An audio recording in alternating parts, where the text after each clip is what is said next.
Baby delivery ஆகிற வரைக்கும் mothers cooperate பண்ணிடுவாங்க. பிளசன்டல் டெலிவரி அவங்களுக்கு தெரியவே தெரியாது, கோஆப்ரேட் பண்ண மாட்டாங்க. மேனுவல் ரிமூவல் ஆஃப் பிளசண்டா, டாக்டர் வந்து அந்த மதருக்கு அனஸ்தீஷியா கொடுத்து அந்த பிளசண்டாவை எடுக்கணும். அது ரொம்ப இம்பார்ட்டன்ட். பிட்ஸ் அண்ட் பீசஸ் உள்ளார தங்கிட்டா கூட ப்ளீடிங் அதிகமாக ஆகும். அந்த குழந்தை டெலிவரி ஆகி ஒரு 10 மினிட்ஸில் இன்னொரு பெயின் சிவியராக வரப்போ பயந்துருவாங்க, கோஆப்ரேட்டே பண்ண மாட்டாங்க, பிளசண்டா வெளியில் வர வரைக்கும் வெயிட் பண்ண மாட்டாங்க, சத்தம் போடுவாங்க.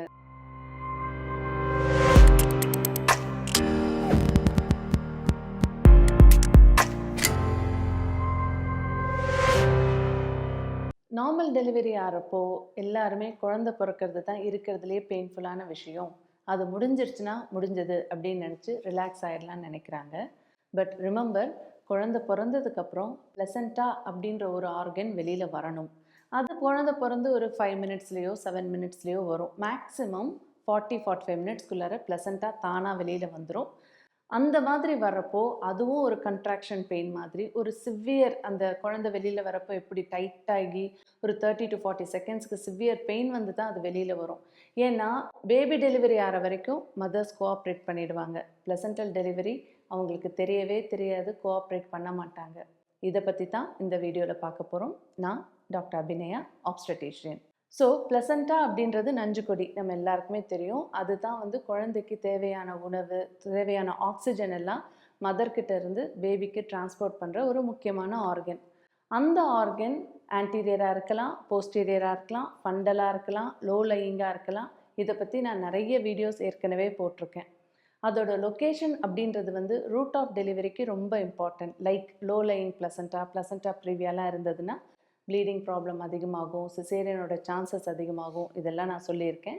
பட் மற்றபடி அது நார்மல் பொசிஷனில் ஆன்டீரியராகவோ போஸ்டீரியராகவோ ஃபண்டலாகவோ இருக்குதுன்னு வச்சுக்கோங்க. உங்களுக்கும் நல்லபடியாக நார்மல் டெலிவரி ஆகிடுச்சு அப்படின்னா உடனே மதர்ஸ் ரிலாக்ஸ் ஆகிடுவாங்க. அப்பா குழந்தை வெளியில் வந்துருச்சு, குழந்தை அழுதுருச்சு, அவ்வளோதானே. ஆனால் அந்த குழந்தை டெலிவரி ஆகி ஒரு 10 மினிட்ஸில் இன்னொரு பெயின் சிவியராக வரப்போ பயந்துருவாங்க, கோஆப்ரேட்டே பண்ண மாட்டாங்க, பிளசண்டா வெளியில் வர வரைக்கும் வெயிட் பண்ண மாட்டாங்க, சத்தம் போடுவாங்க. ஸோ ரிமெம்பர், குழந்தை வந்ததுக்கப்புறம் ஒரு 10 மினிட்ஸில் இன்னொரு பெயின் வந்து பிளசண்டா அப்படின்ற ஆர்கன் வெளியில் வரும். பிளசண்டான்றது வந்துட்டு ஹார்ட்லி ஒரு 1 to 1.5 kg இருக்கும். பட் அது வெளியில் வர்றது ரொம்ப இம்பார்ட்டண்ட். ஏன்னா உள்ளாரையே அது கொஞ்சம் பிட்ஸ் அண்ட் பீசஸ் தங்கிட்டா கூட ப்ளீடிங் ப்ராப்ளம் நிறைய வரும். நிறைய இடத்துல ஸ்பான்டேனியஸ் எக்ஸ்பிரஷன் ஆஃப் பிளசண்டா வரணும். அதுக்காக நீங்கள் வந்து 8 ஹவர்ஸ் வெயிட் பண்ணேன், 12 ஹவர்ஸ் வெயிட் பண்ணேன், 24 ஹவர்ஸ் வெயிட் பண்ணேன் அப்படின்னுலாம் ஹோம் டெலிவரி பண்ணேன், அப்போ எனக்கு பிளசண்டா வெளியில் வர 12 ஹவர்ஸ் ஆச்சு, இந்த மாதிரிலாம் சில வீடியோஸ், நான் ஓல்டு வீடியோஸ் பார்த்துருக்கேன். ரிமெம்பர், அது ரொம்ப ரொம்ப தப்பு. ஏன்னா அந்த அம்மாவுக்கு வந்து பிளசண்டா எவ்வளோக்கு எவ்வளோ உள்ளே இருக்கோ ரொம்ப ப்ளீடிங் அதிகமாகிறதுக்கு சான்சஸ் இருக்குது. PPHன்னு சொல்லுவோம், போஸ்ட்மார்ட்டம் ஹெமரேஜ். ஸோ தானாக பிளசண்டாக ஒரு 10 to 15 மினிட்ஸில் முக்கால்வாசி டைம் வந்துடும்.